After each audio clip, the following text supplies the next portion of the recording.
자, 이렇게 생방송으로 역전용사를 함께하고 있는데 오늘은 고발뉴스 대표 이상호 기자와 그리고 서양호 시사평론가 함께 하고 있습니다. 벌써 13,000분이 들어오셨는데 오늘 제가 굉장히 오프닝을 과감하게 했는데 여러분 못 들으셔서 다행이네요. 뭐 김현장이 이 내용도 못 들었어요. 그러니까. 깜짝 놀랐는데. 깜짝 놀랐습니까? 네. 자, 김현장이라는 대한민국 최대 규모의 로펌이 등장을 했고요. 여기에 서석고 변호사라는 분이 뭔가 이번 사법 쿠데타 배후 기획이다라는 의혹이 제기되면서 일파만파 15일 날 이제 국회 청문회가 열리는데 서석고 변호사 직접 출석을 한다라는 얘기가 들렸고요. 오늘 오전입니까? 김현장에서 사표를 냈다 또는 김현장이 사표를 받았다라는 것까지 얘기가 나오고 있는 걸 보면 이게 심상치 않다는 느낌은 듭니다. 사표를 굳이 내야 할 만큼 이것이 중대한 문제냐라고 우리는 이제 기자 출신이면 거꾸로 물어보지 않습니까? 어떻습니까? 네. 그동안 우리 한국 사회에서 사법파동이라고 행정부가 사법부를 장악하기 위해서 그 권한을 침해했던 독립을 침해했던 사건들이 많이 있었는데 아무래도 이번에도 그런 스모킹 건이 드러난 게 아닌가라고 싶은 생각이 듭니다. 특히 사람들이 합리적 의심을 하는 게 그 서석호 변호사와 관련되어 있는 것이 묘하게 조희대 대법원장, 윤석열 대통령 거기에 새로운 그 보수 진영의 후보로 지금 국민의힘 후보가 되기 위해 노력하는 한덕수 전 총리까지 서석호라고 하는 변호사를 통해서 다 연결이 되고 있기 때문에 아마도 뭔가 서석호 변호사가 그런 걸 총괄적으로 기획하고 있는 게 아닌가라고 하는 합리적 의심을 하는 것 같고요. 그도 그럴 것이 이 김현장의 역사를 보면 그러고도 능히 남는다라고 하는 예전의 그 전과 소위 말해서 그런 행적들이 있습니다. 예. 제일 유명한 게 아시겠지만 박근혜 정부 때 강제징용 손해배상 소송이 있었습니다. 그때 놀랍게도 대법원장 산하에 있는 법원 행정처에서 그 일본 기업을 대표하고 대리하고 있었던 게 김현장이었는데 법원에 제출할 의견서를 법원 행정처가 작성해줬다라던가 심지어 문구까지 수정했다는 내용이 그 당시에 한겨레 신문 보도 등을 통해서 아주 깜짝 놀랄 만한 그래서 양승태 대법원의 사법 그 스캔들이다라고 하는 세간의 큰 문제가 됐던 적이 있었고요. 또 하나는 이건 뭐 서초동에서 다 아는 얘기인데 김현장의 후관 예우란 예전엔 전관 검찰 출신 법관 출신들이 변호사 로펌에 가는 건데 그것이 아니라 요새는 로펌 출신이 그렇죠. 법관 경력 법관을 구하는데 대부분 김현장 변호사 출신들이 그 경력 법관에 많이 임용되고 있다는 겁니다.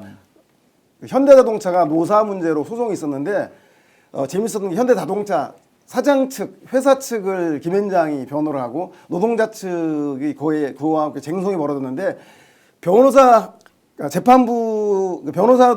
그 김현장인데다가 재판부 3인 중에서 2인이 김현장 출신의 그 판사라고 하는 이게 공정한 재판이 될 수 있겠습니까? 이런 정도로 김현장이 많은 사법 영역뿐만 아니라 우리 정치 경제 영역에 많은 영향을 주기 때문에 아마도 이번에 서석호 변호사를 둘러싼 윤석열, 한덕수, 조희대 이런 문제에 대해서 합리적 의심들을 하기에 충분한 이유가 있는 게 아닌가 생각이 듭니다. 자, 제가 이제 하나 여러분들께 확인시켜 드리고 넘어가야 되겠는데요. 이병철 변호사 최근 들어서 저희들하고 인터뷰도 자주 했고 그리고 사법 쿠데타와 관련돼서 현장 상황을 누구보다 정확하게 분석해 주셨던 변호사지 않습니까?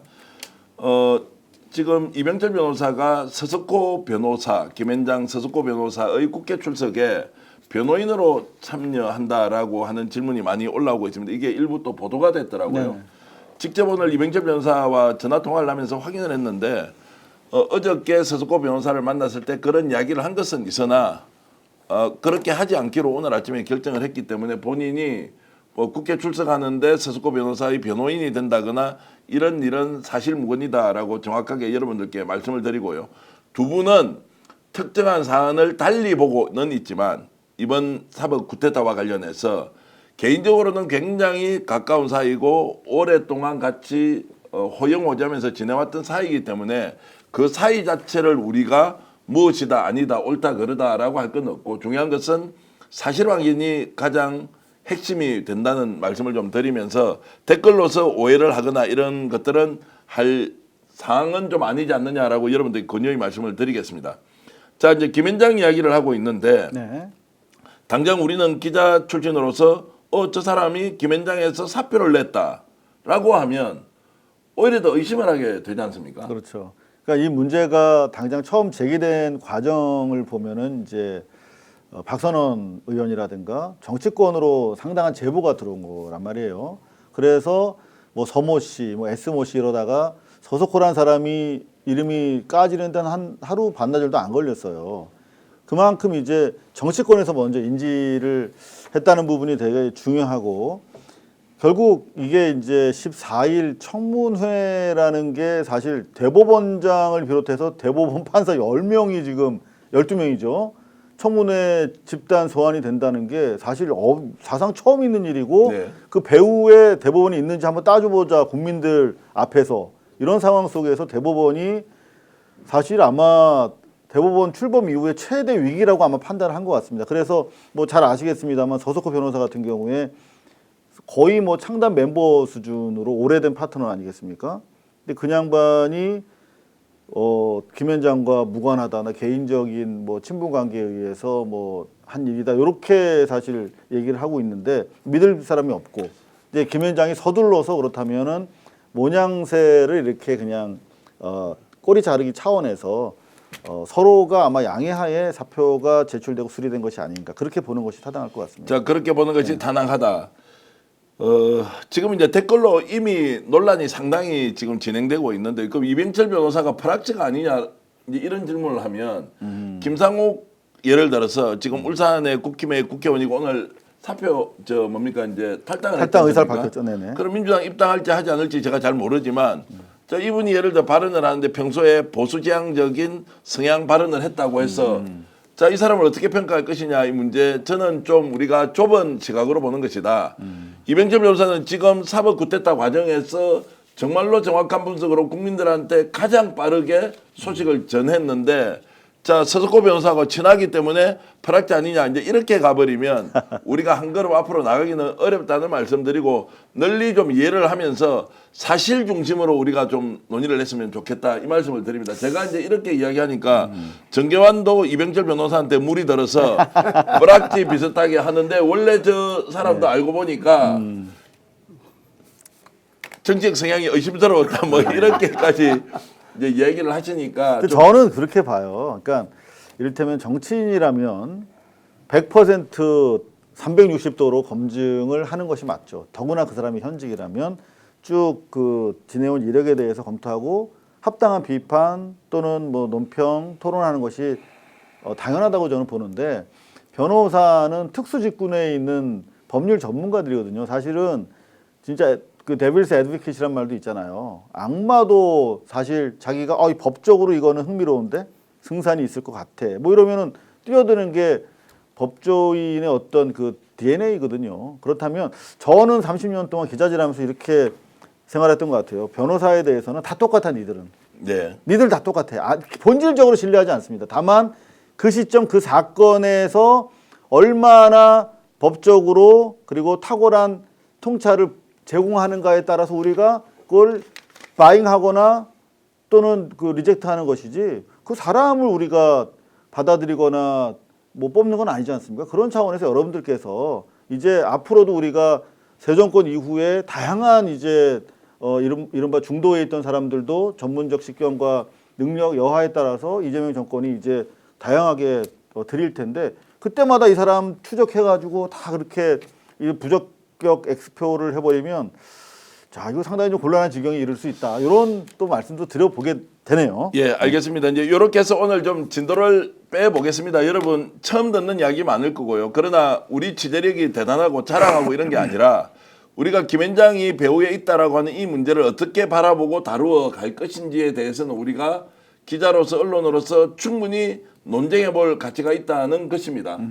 개인에 대한 평가, 서석호 변호사나 또는 김현장의 김영무 회장과 같은 분의 개인 평가가 어떤지는 또 별도의 문제니까 그것도 우리가 언급할 수 있으면 말씀을 드리겠는데요. 일단은 지금 배우설로 김현장과 서석호 변호사가 있습니다. 국회 출석하기로 했습니다. 그러면 이상호 기자가 취재했는데 국회는 15일 날 열리기로 돼 있거든요. 14일 날. 네. 14일 날 출석하는 거 맞습니까? 아닙니까? 현재까지는 맞는데요. 네. 지금 약간의 일정 변화가 있을 수도 있다 하는 좀 첩보가 있습니다. 무슨 얘기냐면 사실 이게 사법 개혁이라는 게 아까 사법 파동 일련의 쭉 그 사태들을 말씀해 주셨는데 가장 드라마틱하게 법원 내부가 흔들렸던 게 양승태 때 지난번에 말이 쉬워서 법원행정처가 김앤장 사환 노릇을 했다는 거 아니겠습니까? 이거는 판사들한테 야 이거 사법의 독립성은 물론이고 자존심이 완전히 꺾이는 사건이었죠. 그러면서 이제 전국 법관 대표 회의라는 게 이제 사실상 힘을 얻어서 2018년에 대법원 규칙에 따라서 법적 지위를 갖게 됐죠. 그래서 지금 이 시점에 중요한 것은 우리 관점에서 봤을 때 사법부는 더 이상 이제 대법원부터 고법까지 우리가 엉망이라는 게 확인이 됐지 않습니까? 국민들 관점에서는 사법부 이거 완전히 이거 못 쓰겠네 이렇게 됐지만 그렇다고 판사들 다 없앨 수는 없잖아요. 당장 판사들 중에서 괜찮은 판사들 추려서 지금 민주당에서 검토하고 있는 내란 특별 법원 같은 거라도 설치해야 될 판인데 법관들 전체 그 대부분 이번에도 훌륭한 그 부장 판사님들 같은 경우에 내부 경문 대법원장 물러나라 이런 성명까지도 많이 쓰신 분들 계신데 그분들 위해서라도 일단 내부 자정을 위한 기회를 주는 게 좋겠다라고 하는 판단이 민주당 일각에서 제기가 된 것 같아요. 와, 벌써 로비가 들어왔다는 건데 그러면. 로비라고도 볼 수 있고 정보가 들어왔을 수 있죠. 그래서 중요한 게 뭐냐면 원래 오늘 중으로 전국 법관 대표 회의가 열릴 것인지 여부가 결정이 돼야 되는 회람이 돌았는데 그걸 내일까지 연기했답니다. 그 왜 돌발 변수가 생겼냐면 여태까지는 대법원장 저거 날려야 돼 말아야 돼. 이거 뭐야 도대체 이런 분위기였는데 민주당 중심으로 야 5당이 청문회하고 오늘 결정적으로 공수처에 고발을 했지 않습니까? 그러면서 이거 이렇게 되면은 이거 어떻게 봐야 돼? 라면서 내부 동요가 있었다는 거예요. 그래서 일단은 법관 대표 회의를 통해서 자정적 노력이 먼저 가시화되는 것을 보고 진행해도 전혀 지금 시간상 손해가 없거든요. 어차피 다음 정권 돼야 이게 뭐 특검이든 제가 말씀 잘못 드렸네요. 특검 발의를 했지요. 근데 법사위로 넘기는 게 약간 스탠바이가 됐다는 거예요. 요 타이밍을 좀 보자. 당장 급한 거 아니고 정권 교체 이후에 어차피 통과시킬 거니까. 그래서 아마 이런 상황이라면 청문회 일정도 살짝 조정이 있을 수 있지 않나 하는 관측도 가능한 상황입니다. 자, 그러면 서석고 변호사 쪽으로 이제 바로 들어가 보겠습니다. 이분이 이제 서울법대 7구학번이고 윤석열 대통령과 그리고 이제 뭐 가장 친하다고 하는 또 한 분이 더 있습니다. 검사장 출신 이 3인방 또는 세 사람이 아주 가깝게 지냈다는 것인데 김현장에서 지금 한 30년 정도 근무를 했다. 그럼 이번에 배우설로 지목이 되는 것은 본인 이야기에 의하면 내가 민주당의 누군가와 통화를 했는데 아마도 의심을 한다면 그것 때문에 의심을 하는 것 같다라고 했고 그 민주당 쪽에 있는 분이 박선원 의원한테 제보를 하거든요. 그럼 민주당 동향을 파악했거나 아니면 진행 사항을 공유했거나 왜 그러면은 민주당 인사에게 서석고 변호사는 전화를 해서 이런저런 얘기를 했겠느냐. 자, 그게 지금 사법 쿠데타가 일어나기 전후의 사정이에요. 매우 의심이 많이 가지 않습니까? 왜 서석고 변호사는 그렇게 전화를 했을까라는 질문에 본인이 흔쾌히 답변은 하고 있지 않습니다. 어떻게 봐야 됩니까? 일단 그 이번 사태의 가장 큰 문제는 그 1년에 일탈한 엘리트 판사들이 그 지연과 학연을 이용해서 자신의 권력을 유지하기 위한 그래서 주권을 침탈한 문제가 가장 큰 본질입니다. 그런데 거꾸로 보면 묵묵히 박봉에도 일하고 있는 그 사법부의 수많은 그 일선 판사들에게는 사법부의 독립 침해라고 하는 아주 결정적인 이런 문제 상황 속에서 제2의 문영배, 제3의 문영배가 나올 수가 있겠습니까? 그렇기 때문에 아마도 지금 그 법원 내부 게시판에 김주옥 부장판사나 노행남 부장판사가 실명으로 강력하게 이번 사법부가 대법원장의 사조직이 아니다. 그리고 그 계엄령 선포해서 국민을 공포에 떨게 한 전직 대통령 행위보다 이재명 대표 당시 시절에 행위가 더 악랄한 것이냐 하며 대법원 판결 강하게 비판하는 이런 실명 비판들이 나오는 걸 보면 아마도 저는 우리 주권을 침탈하기 위해서 대법원장이 사선을 이용해서 비선을 이용해서 이렇게 움직였다라고 하는 모종의 그 음모를 파헤치는 것과 함께 더불어서 이것의 가장 큰 동력이 되는 것은 아마 일선 법관들이라는 분노 때문에 이 문제는 명명백백하게 밝혀져야 될 것 같고 특히 저는 그 조희대 대법관과 대법원장과 대법관들이 청문회에 나와서 그 오히려 말이야 민주당이나 이런 그 야당에서 우리 사법부의 판단을 침해하고 있는 거다라고 정정당당하게 나와서 국민들에게 해명하고 또 사실인 거는 인정하고 사과하고 하기 위해서라도 청문회는 반드시 개최되어야 되는 게 아닌가. 거기에 대법원과 김앤장은 반드시 좀 출석해서 명명백백하게 사실을 밝힐 필요가 더 있겠다는 생각이 듭니다. 제가 여기서 이제 이상우 기자가 네. 저하고 이제 취재 내용을 자주 공유를 하지만 서석고 변호사라는 인물은 굉장히 선비적이고 항상 타인을 먼저 배려하고 그리고 인격적으로도 굉장히 훌륭한 분이다라는 것은 개인적으로 다 그렇게 평가를 하고 있습니다. 경북고등학교 출신이고 서울법대 7부학번인데 사법고시를 아주 우수한 성적으로 패스를 했음에도 불구하고 판검사로 그 당시에 다 나갔는데 이분은 판검사로 가지 않고 미국으로 유학을 가서 이제 공부를 하고 돌아와서 변호사 개업을 하셨던 분인데 제가 서석고 변호사님이 아마 이 방송을 보고 계실 텐데요. 실제로 국회 청문회장에 이제 가면 이걸 정무적으로 정치적으로 판단해서 아니라고 우겨고 비판만 받고 하면은 진짜 끝이 날 일이라고 생각하고 가신다면 뭐 그렇게 판단할 수 있겠죠. 전혀 사실 무근이다. 아무것도 아니다.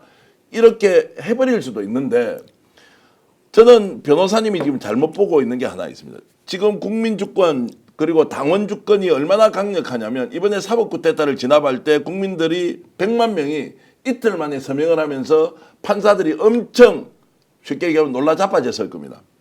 그러면 지금 이 상황에서 배우의 김앤장이 있다 또는 김앤장이 아닌 서석고 변호사가 있다고 하면 본인이 실제로 윤석열을 위해서 어떤 일을 했는지 조희대를 만난 적이 있는지 없는지 윤석열과 그러면은 소통을 하면서 어떤 이야기를 주고받았는지는 최소한 청문회장에 나와서 얘기해야 한다. 윤석열과 전혀 통한 적도 없고 조희대 또는 자신의 로펌에 소속되어 있는 대법관 출신, 법원장 출신 또는 그 대법관 한 사람 한 사람의 인맥을 거꾸로 찾아서 1000명이나 있는 그 로펌에 누군가에게 부탁을 한 사실은 있는지 없는지 이 정도는 서석고 변호사가 말씀을 해 주셔야 된다. 그것도 없었다면 알겠다. 그러면 우리가 완전히 오판한 거죠. 잘못 본 것이지. 저는 이렇게 하지 않으면 김앤장도 국민의 대한민국을 대표하는 법률 회사도 아닙니다. 제가 보니까 법률 개인 사업자의 그 파트너십 조합 같은 회사가 다시 거듭날 수 있는 기회는 어떻게 보면 국민들이 기회를 줄 수도 있다고 저는 보는 것이고 그런데 딱 나와서 대답하는데 나는 윤석열하고 만난 적도 없고 통화한 적도 없다. 조희대 대법관하고도 연락한 적도 없고 우리 로펌에 소속되어 있는 직원들을 또는 대법원 법원장 출신 대법관 출신 누군가에게 부탁한 적도 없고 아무것도 없다.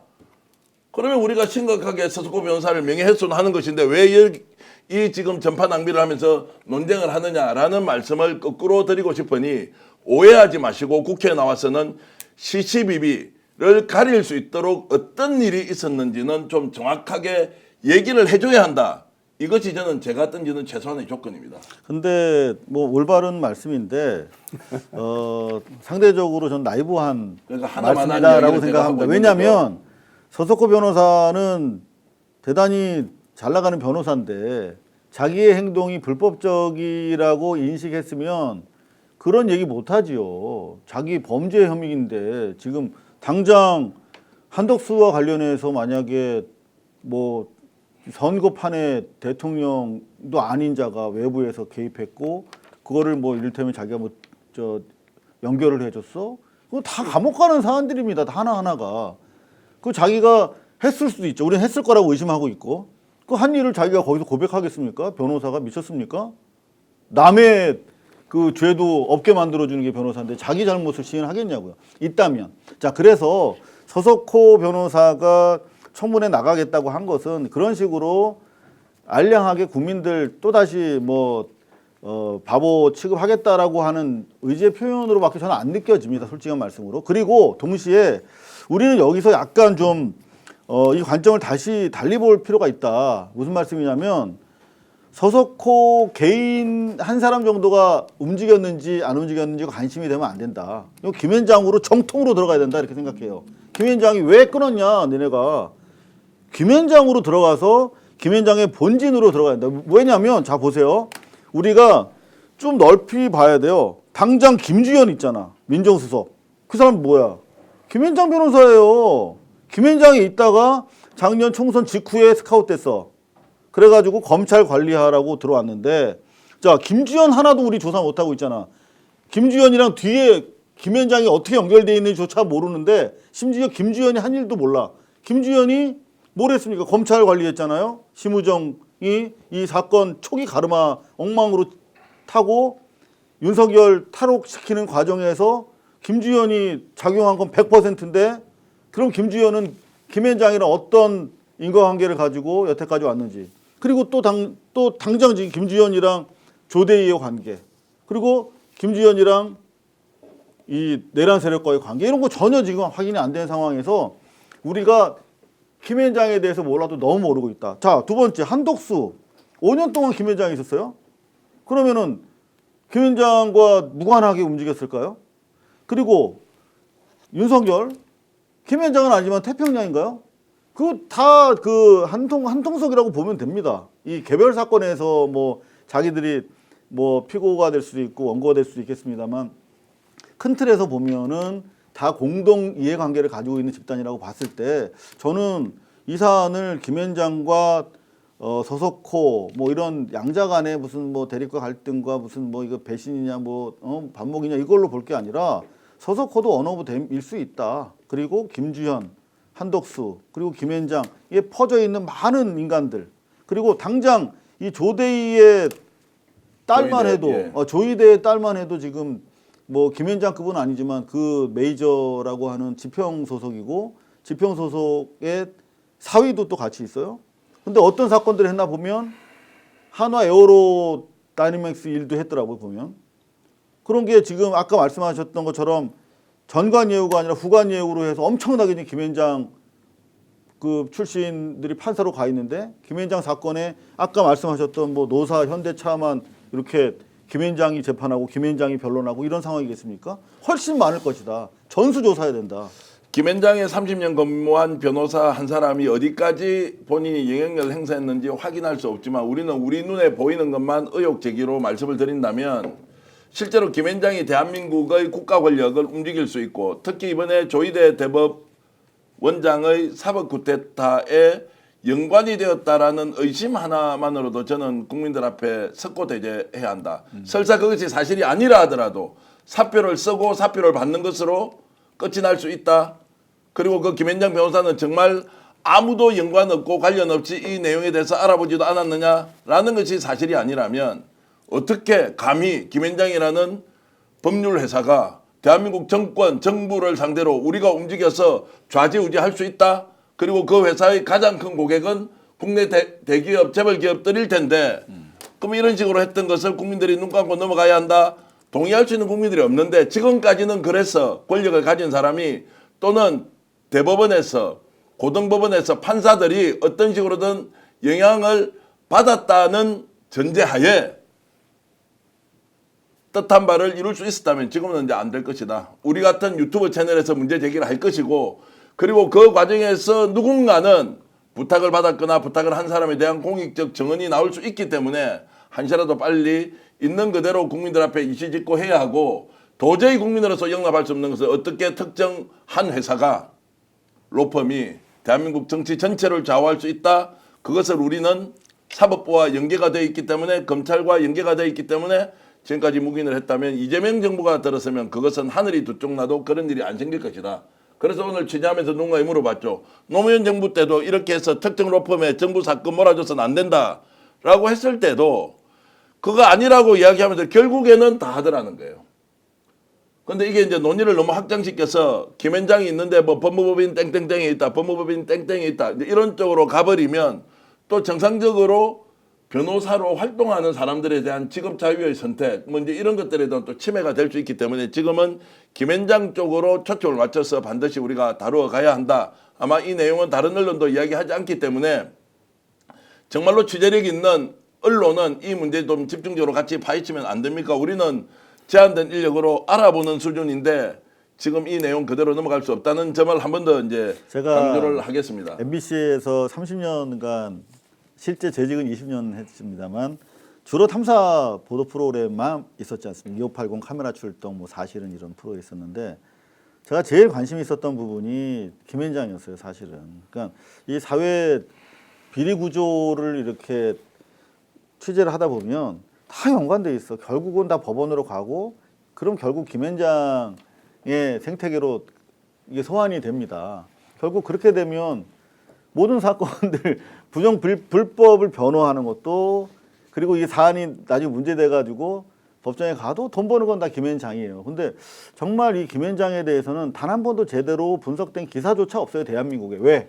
건들면 바로 소송 들어오니까. 그래서 우리 지금 방송 전에도 우리가 농담 반으로 김앤장에 대해서 얘기하면 지금 당연히 김앤장에서 모니터하고 있을 겁니다. 이 사안이 워낙 자기들한테는 지금 위험한 상황이고 위험 상황을 넘어가는 것도 김앤장의 또 주요 업무예요. 리스크 매니지먼트라고 그래가지고 그런 것도 다 김앤장에서 법률적으로 합니다. 자, 그 대응팀이 이미 꾸려졌다고 저는 생각을 하는데 정말이지 이번이 현우 신조 정말 좋은 기회다. 이번 사안의 대법원을 중심으로 한 사법 개혁, 그동안 미뤄왔던 거, 대법원 판사와 관련된 뭐 증언 문제부터 시작해가지고 배심 제도라든가 여러 가지 지금 현안들이 있지 않습니까? 그런 문제를 포함해서 진짜 본질적인 사법 개혁을 위한 김앤장 문제에 대해서 이번엔 정말 놓치지 말아야 된다라고 하는 생각이 듭니다. 자, 그래서 이제 여러분들이 어느 정도까지 수용하고 판단할 수 있는지 한번 제가 문제 제기를 해보겠습니다. 김앤장의 지금 변호사가 한 몇 분쯤 되는지는 대충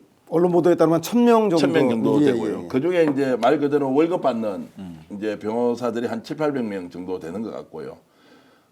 거기에 이제 파트너라고 하는 또 변호사들이 한 뭐 또 몇백 명 있습니다. 근데 실제로 여기서 이제 제일 중요한 직책에 있는 사람들이 대표라고 명함을 파고 다니는 분들이 있는데 그분들이 지금 한 40~50분 정도 되는 것 같아요. 근데 김앤장은 법인이 아닙니다. 법인이면 매출하고 이런 것들이 다 드러나면 CEO에 대한 보수가 나오지 않습니까? 김앤장은 특이하게도 법인이 아니고 개인 사업자들의 종합처럼 되어 있어요. 그럼 개인의 급여나 이런 것들이 노출이 되지 않는데 그 왜 그러느냐 궁금하지 않습니까? 근데 여기에는 대한민국에 날고 기는 법원장, 대법관 출신들이 다 정관처럼 그쪽으로 들어가서 1~2년 정도 일을 하는데 월급이 과연 얼마쯤 될까? 우리가 이제 일반적으로 국민들의 일반적인 법 감정을 보면 월급이 한 어느 정도 되면 적합할 것 같습니까? 대표가 한 40~50명 정도 된다면 국회의원들이 보통 받는 게 1억 5천 정도 세비를 받지 연봉 한 않습니까? 1억에서 1억 5천 정도 되죠. 예, 뭐 그 정도 전문직 뭐 큰일하고 기업 상대하니까 뭐 예. 그런 정도. 얼마쯤 받을까?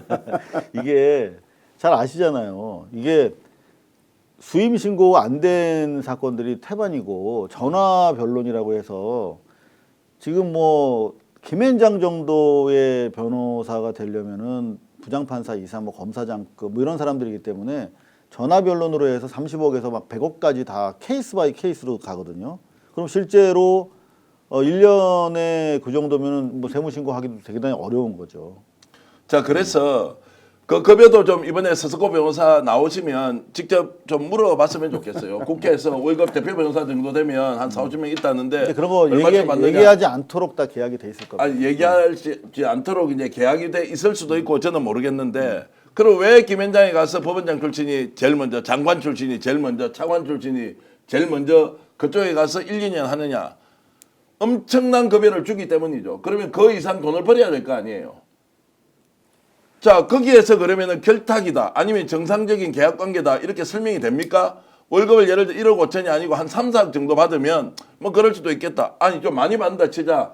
한 뭐 7~8억 정도 받는다 대표 변호사가 뭐 그 정도면 되겠는데 한번 국민들 앞에서 이제 공개를 해보십시오. 월급 얼마 받고 있는지. 왜 이 말씀을 드리느냐면 그 돈을 받고 정말로 법과 원칙에 따라서 그대로 변론을 해주느냐 아니면 로비스트가 되어서 정부와 민감하게 달려있는 문제점에 대해서 나가서 직접 정무적 활동을 하고 있느냐 아니냐. 그것 때문에 지금 이 사람들은 움직여서 야 정권 대법관들 다 움직여가지고 이재명 죽이는데도 나설 수 있다라고 언지를 줬는데 그것이 조희대 대법원장을 통해서 실행이 되고 있다. 그 출발 지점을 찾아보니까 김앤장이 있는데 김앤장은 수임의 구조도 그렇고 이미 대표 변호사들이 가져가는 급여의 규모가 상상 초월이다. 왜냐하면 이걸 제가 취재한 내용을 그대로 밝히면 저를 또 그냥 두겠습니까? 이게 말이 되냐고요. 근데 실제로 변호사들이 받는 액수는 재발의 피해요. 그러니까 제가 검찰 출입 기자 한 3년 하면서 정말 놀랐어요. 그러니까 세무 수임 신고를 하는 거는 빙산의 일각이라니까요. 그 중에 나머지는 다 대부분 그냥 전화 변론이나 뭐 그런 걸로 처리가 되는데 정말 중요한 거 뭐냐? 변호사들이 받는 게 아니에요. 당장 지금 보세요. 한덕수 같은 경우에 신고된 것만 2년에 54억 수임료 신고한 바가 있습니다. 신고한 것만 54억이면 곱하기 한 10 이상 된다고 봐야 되는데 그것도 말씀은 조심하셔야 돼요. 아니 그거 추정된다라고 말씀드린 거예요. 추정된 거. 추정도 한 2, 3배로 이렇게 하시죠. 제가 말씀드린 10배로 추정 이러면 제가 법조 출입했잖아요. 네. 그거는 10배도 제가 깎아준 거예요. 근데 예. 중요한 거 뭐냐? 한덕수가 변호사입니까? 아니잖아요. 중요한 거는 역대 정권의 총리들 다 대부분 김현장 갔어요. 한승수도 갔지, 한덕수도 갔지, 제가 아는 사람들. 그리고 장차관 말씀하셨잖아요. 그 사람들이 변호사 아닌데 왜 가냐고요. 고문이라는 타이틀로 가는데 실제로 엄밀하게 보면 다 변호사법 위반이야. 그런데 그 사람들이 가가지고 결국은 대관의 그 로비용으로 쓰이는데 그 사람들이 뭐 수임료를 수임 계약을 작성할 수 있는 법적 지위에 있는 사람들도 아니고 그럼 모든 게 사실 불법적으로 이루어진다고밖에 우리가 볼 수가 없는 거예요. 전화 변론이지 다들. 이게 정말 심각하다. 구독자분들도 아시는 분은 아실 테지만 이런 대형 로펌들은 사실은 변호사 수임을 해서 법정에 나가고 그 의견서를 제출하고 이런 걸로 수익이 나는 게 아니라요. 그렇죠. 쉽게 얘기하면 컨설팅 업무가 주된 업무입니다. 컨설팅 업무라는 것은 로비. 그죠. 이를테면 이런 겁니다. 우리나라는 내국인들이 카지노에 못 가고 있습니다. 그래서 라스베가스라든가 상하이나 이런 데 있는 큰 그 카지노 기업들이 한국에 진출하려고 하는데 상황이 당연히 어렵지 않습니까? 그러면 예를 들면 대형 로펌의 김앤장이나 뭐 박앤 뭐 리나 이런 데를 사서 입법 현황, 국민들의 여론, 후보지 이런 전체 조사들을 뭐 3년에서 5년을 하고 그 금액은 1차적으로 조사해 주는 금액만 해도 뭐 수십억에 달하고 성사되어서 예를 들면 내국인들이 그 출입하는 그 카지노 법안이 개정되거나 정책이 바뀌게 되면 거기에 따른 성공 보수들이 따라오기 때문에 아마 이런 큰 대형 로펌들은 법률 사건에 대한 변론이 아니라 이런 대형 국책 사업이라든가 주요한 사업에 대한 컨설팅 명목으로 하다 보니까 이 관료들 전직 고위직에 있는 사람들 이런 사람들의 인맥과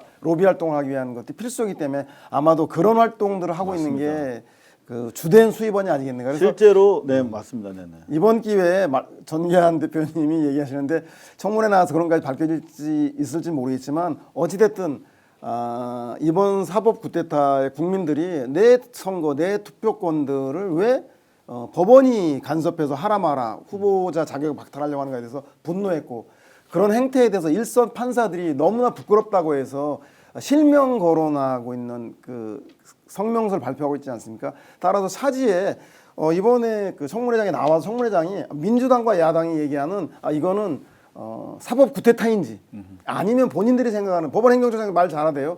이거 사법부에 대한 엄청난 그 독립성 침해다. 인지 그리고 김앤장은 실제 수익 구조가 어떻고 사회 환원은 또 그것 중에서 얼마나 하고 있는지 이런 것에 대해서 밝히면서 김앤장이 과거에 음습한 곳에서 로비스트 역할을 하고 이런 컨설팅 역할을 하는 것을 넘어서서 정당하게 이런 공공 서비스나 그 컨설팅들을 하고 있는 것들을 국민들에게 이해시킨다라면 좋은 장이지 않겠나. 희망적인 얘기일지 몰라도 아무튼 이번 청문회가 그런 국민들의 알 권리와 그리고 양측에서 아주 첨예하게 대결되고 있는 인식에 대해서 국민들에게 쟁점을 제공해주고 이후에 우리 이상호 대표님 같은 또 훌륭한 그 탐사 취재하는 분들이 취재할 수 있는 그래서 국민들에게 보다 더 많은 알 권리를 줄 수 있는 계기가 되었으면 좋겠다는 생각이 듭니다. 근데 사실 정말 중요한 말씀을 하셨는데 확실히 이제 지자체장 하셨기 때문에 이런 그 정책 그 결정 과정에서의 이제 소위 말하면 로비의 어떤 현실에 대해서 잘 아실 텐데 미국 같은 경우는 로비스트 법이 있잖아요. 제가 처음 기자 생활 시작하던 30년 전에도 이미 정치권에는 로비스트 법이 필요하다라고 계속 주장했었어. 근데 그게 왜 안 됐습니까? 변호사 단체에서 반대해서 안 됐어요. 김앤장이 대표적으로 반대했어요. 왜?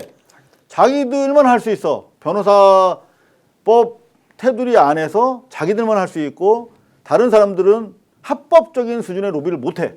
그러니까 저런 변호사법 위반이죠 다. 네, 다 변호사법 위반으로 의율하고 자기네만 독점하면서 계속 전직 관료들을 가지고 로비를 합니다. 근데 로비의 특성상 이게 음습하게 진행될 수밖에 없잖아요. 상당 부분. 그래서 뭐 이를테면 재판은 끼워 팔기로 가는 거야. 한의원에 뭐 침 맞으러 갔는데 침 맞고 막 비싼 보약 뭐 이런 한의원들 있지 않습니까? 상술로. 그런 식으로 사실은 대외적으로는 끼워 팔기용으로 재판이 있고 내실적으로는 정관계를 움직이는 사실 그런 역할을 하는데 그거는 합당한 비용 근거가 산출되기 되게 어려운 영업 구조란 말이에요. 그러니까 이거 사실 다 여러 어떤 식으로 이게 전문적으로 뭐 돈이 세탁되거나 뭐 재분류되는지 모르겠습니다만 30년 전부터 로비스트 법이 필요하다.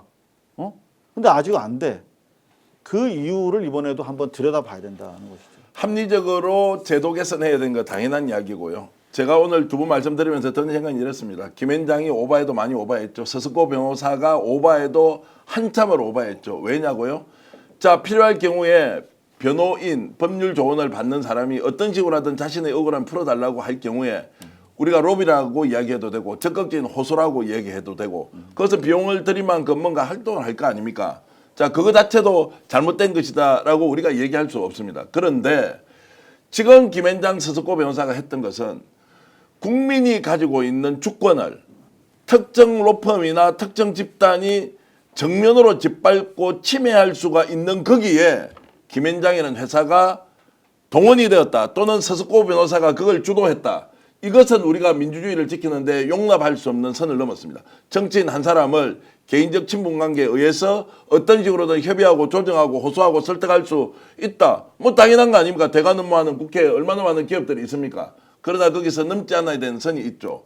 국민이 주권으로 결정하는 사안에 대해서 대법원장이나 대법관을 통해서 이것을 원천적으로 무력화시킬 수 있고 특정 대선 후보를 아웃시킬 수도 있다는 그 오만함의 배후에 혹시라도 이 사람이 있었다면 아니면 서석고 변호사가 아니라면 누군지라도 당연히 밝혀야 할 것이고 거기에 김현장이 계속 거론되고 있다는 것은 부인할 수 없는 사실이다. 거론 자체는. 그리고 그것이 아니라고 확신하면 국민들 앞에서 있는 그대로를 설명해서 우리의 오해를 풀어야 한다. 왜냐하면 풀어야 할 만큼 공적 책임이 저는 김현장에 있다고 생각합니다. 그리고 그렇게 로펌이 역량 있게 법률 서비스를 잘하고 있으면 글로벌 세계에 나가서 좀 하시죠. 삼성전자는 대한민국에서 휴대폰, 가전제품 만들어가 이거 한계가 있다고 해서 전 세계에 나가서 우리 제품을 글로벌 1등으로 만드는데 김현장은 대한민국에서 좁게 이렇게 할 일이냐고요. 글로벌 컨설팅 회사 우리 많이 보지 않습니까? 골드만삭스나 이런 회사들 전 세계에 지사를 주고 있는데 어떻게 여기는 K 이니시티브, K 뭐 한류 이런 거 얘기할 때 어떻게 국내에서 이렇게 막강한 네트워크를 가지고 국내에서 이렇게 영향을 행사하고 있으면서 급기야 국민 주권을 침해했다라는 것까지 의심을 받고 있느냐고요. 정말로 정신 차려야 한다 생각이 듭니다. 실제로 김현장에서 반론을 할까봐 제가 대신 반론을 예. 해드리면 김현장이 5대양 6대주에 다 브랜치가 있긴 있습니다. 그 브랜치가 네네. 외국 기업을 상대로 하는 겁니까? 그 외국 기업이 한국에 들어왔거나 한국 기업이 외국에 나가 있는 외국 기업 상대로 하잖아요. 일제 징용 때도 일본 기업 대신해서 해줬잖아요. 역사를 팔고 민중을 팔아서 일본 N을 따왔잖아요. 대한민국의 이 조원 선거관리제도는 전 세계 30국에 수출이 되어서 그 나라 민주주의의 꽃을 피우는데 혁혁한 공을 세우고 있고요. 한국자원재생공사라고 있습니다. 여기도 우리나라 자원 재활용하는 것이 전 세계 수출이 되어서 그 국가의 환경과 자연을 보호하는 데 쓰이고요. 공무원의 행동 하나하나도 우리가 외국에 수출할 만큼 대한민국이 뛰어난 콘텐츠를 많이 가지고 있는데 제가 이렇게 말씀드리는 것은 김현장이 해외 지사가 있다 없다가 아니라 있겠지만 그것이 전 세계에서 김현장 이름을 보고 법률 서비스는 최고다라고 하는 세계 시민들의 인정을 받고 있느냐 아니냐의 문제. 삼성전자가 어떻게 하고 있는지 지금 현대자동차가 전 세계 시장에서 어떻게 하고 있는지를 비교를 해보면 지금 이 사안의 본질을 이해하는 데 도움이 되지 않겠나 이제 이런 생각을 하는 거죠. 네. 오늘 또 제가 흥분하고 있습니다. 이 흥분하면 무조건 손해던데. 아유. 그 맛에 보는 시청자분들이 많으십니다. 네. 지금도 한 3만 분이 지금 들어와서 동시 접속을 하고 계신데요. 제가 오늘 흥분한 이유는 우리가 따질 것은 따져야 한다. 지난 것은 지난 것이지만 남아있는 흔적들을 파헤쳐서 시시비비를 가려야 하는 것이 당연히 맞고 절대로 저는 서석고 변호사님 개인에 대한 어떤 내가 호감 비호감도 없다. 오히려 그분은 굉장히 개인적으로 존경을 많이 받는 분이더라는 것도 알고 있지만 오판하고 있거나 우리가 지금 착오하고 있는 사안이 있으면 반드시 이런 것들을 국민들 앞에서 밝혀주면 좋겠다라는 말씀을 좀 드립니다.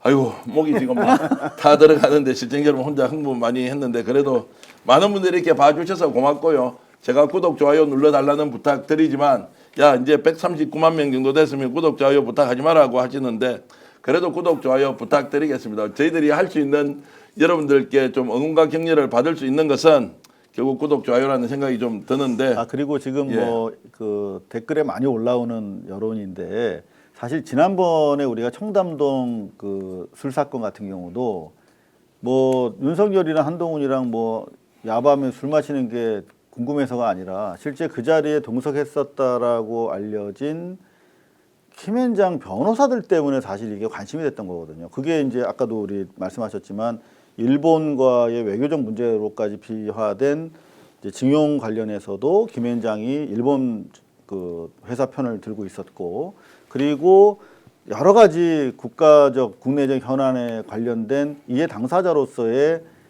김앤장이기 때문에 김앤장과 법무장관 그리고 대통령이 술자리를 해 심야에 그게 사실이라면 정말 심각하다라고 하는 것이었죠. 네. 그리고 첨부하자면 뭐 그런 거죠. 이번 대선에서 다행히 국민들이 들고 일어나고 또 법원 내에서는 움직임 때문에 대선 전에 그 우리 주권 국민들의 주권들 행사하는 것을 방해하는 이런 재판 일정 이런 것들이 다 대선 이후로 연기되어서 그나마 다행입니다만 그렇다고 해서 이게 다 꺼진 불이냐 그렇지 않기 때문에 단순하게 대선 승리하느냐 마느냐의 전에 원칙적으로 이번 그 사법부의 이런 그 숨은 카르텔들 검은 유착들 이런 것들을 밝혀내기 위해서 저는 그 특검 문제라든가 그 조희대 대법원장의 특검 문제라든가 그리고 청문회 이런 것들을 반드시 성사시켜 나가야 된다는 생각이 들고 그걸 통해서 명명백백하게 이것이 사법부의 사법 구태타인지 아니면 사법부가 잘하고 있는데 우리가 괜히 시비 걸어서 사법부의 독립을 훼손하는 것인지 명명백백하게 밝혀서 문제가 있다면 차제에 검찰 개혁과 함께 사법부 개혁에 대해서도 우리 국민들이 관심을 좀 가져야 할 때가 아닌가 생각이 듭니다. 그거는 대선 이후에도 계속된 국정과제로 꼭 삼아야 될 것 같다는 생각이 듭니다. 자, 제가 지금 방송 중에 옷을 좀 벗었습니다. 갑자기 땀이 너무 많이 나고 혼자 흥분하고 막 이러니까 땀이 너무 많이 나서 이렇게 옷을 좀 벗었습니다. 여러분 이해 좀 해주시고요. 팀펄님께서는 슈퍼챗 이렇게 또 귀하게 보내주시면서 응원해 주셨는데 감사히 말씀드립니다. 자, 어찌됐든 김앤장이 실체가 있든 없든 서스코 개인 변호사가 알아서 했건 아니건 또는 실제로 어느 정도 개입을 했느냐 아닌지 확인할 수 없지만 결국 조희대 사법구태타는 이렇게 일단락이 되었지만 이제 사태 여론은 계속 높아지지 않습니까? 사태를 할 것 같습니까? 사태를 안 하고 버티기로 갈 것 같습니까? 당연히 안 하죠. 당연히 왜 안 합니까? 이 정도 되면 이제 물러설 때가 돼 가는데요. 이 정도 돼서 물러설 사람이면 그런 회개망측한 내란 수계에 봉사하는 판결을 했겠습니까?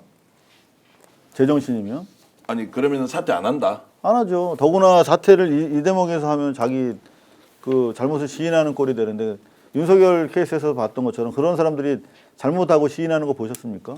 그럼 혹시 이제 청문회장으로 일단 소환을 했거든요. 나오라고 했는데 청문회장에 나와서 보니 억울한 점을 국민들 앞에 적극적으로 얘기할 것이다. 이건 어떻게 보세요? 우리 그 법원에 있는 율사들 출신들을 보면 한동훈 그 전 후보처럼 적극적으로 기회를 활용하는 능동형인 법꾸라지도 있지만 제가 볼 때는 조희대 대법원장의 스타일을 보면 그렇게 적극적으로 대응하기보다는 나오더라도 어당팔처럼 딴 얘기를 한다던가 내지는 쟁점을 피해서 이슈화하지 않기 위해서 나오지 않지 않겠냐라는 생각이 들고요. 그러나 본인이 그 사퇴할 의사가 없더라도 그 지금 현재 전체 그 법원 판사들 평판사들이 지금 연판장 돌려서 그 회의를 하게 되는데 그 자리에서 아마 그 대법원장에 대한 거취 문제가 네. 논의된다라면 설령 그 자리에서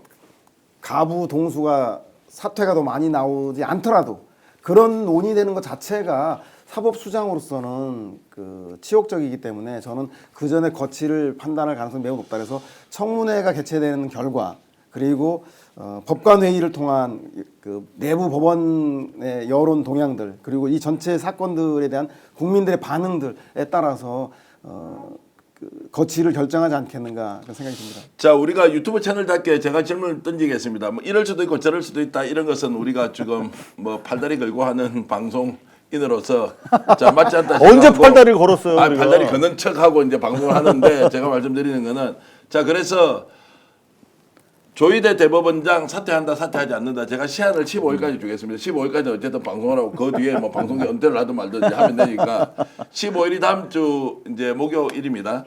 15일까지 14일이 이제 국회 청문회가 있으니까 그 방향을 뭔가를 보고 그 다음 날은 거치가 결정되지 않겠느냐라고 생각하고 전국 법관회의도 이제 소집이 될 가능성이 있다고 보면 거기에서도 사퇴에 대한 여러 가지 결정 또는 압박 또는 뭐 요청이 있을 것 같은데 자, 사퇴한다, 사퇴하지 않는다에 대해서 이상호 기자는 뭐 사퇴 없다, 15일까지 절대 안 합니다. 절대 안 한다. 자, 서영호 우리 저 평론가는 어떻습니까? 저는 사퇴할 수밖에 없다. 사퇴할 수밖에 없다라는 네. 것은 할 수밖에 없다지만 어째 사퇴한다.